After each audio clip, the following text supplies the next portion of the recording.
দেখুন বন্ধুরা, আমার ছাদ বাগানে 12 মাসি কাটিমন আমের রোপণ হয়েছে এবং এখানে আমার এই আম গাছটি বেশ ঝোপালো একটি আমের গাছ। আর এই গাছটিকে একটি হাফ ডাউন মধ্যে রোপণ করা ছিল। আপনারা দেখেন যে কি পরিমাণ আমের ফলন হয়েছে, বেশ ভালো পরিমাণে আম ছিল।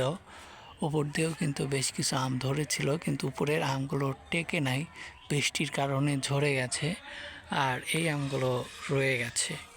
তো আজকে আমি এখান থেকে কিছু আম হারভেস্ট করব। আমি এক আত্মীয় বাড়িতে যাব, আমার খালার বাড়িতে, এবং তাদেরকে উপহার দেওয়ার জন্যই এই আমগুলো আজকে সংগ্রহ করা।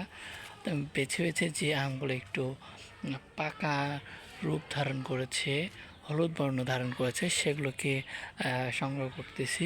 এখান থেকে এই আম দুটি একটু হলুদ বর্ণ ধারণ করেছে, আমি এই আম দুটিকে ছিঁড়ব।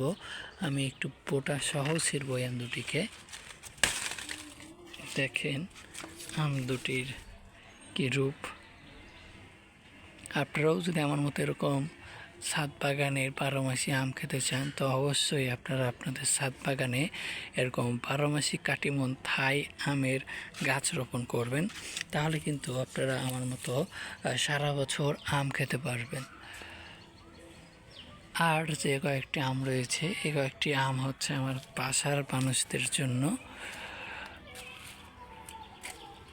সো আপনারা অবশ্যই এরকমভাবে 12 মাসি আমের গাছগুলো রোপণ করবেন। আর ভালো মানের চারা পেতে হলে অবশ্যই আপনাদের নিকটস্থ হর্টিকালচার সেন্টারগুলোতে যোগাযোগ করবেন। সেখানে কিন্তু ভালো মানের উন্নত জাতের গাছগুলো পাওয়া যায়, গাছের চারা পাওয়া যায় এবং কলম চারাও কিন্তু পাওয়া যায়। তো সকলে ভালো থাকবেন, সুস্থ থাকবেন। আল্লাহ হাফেজ।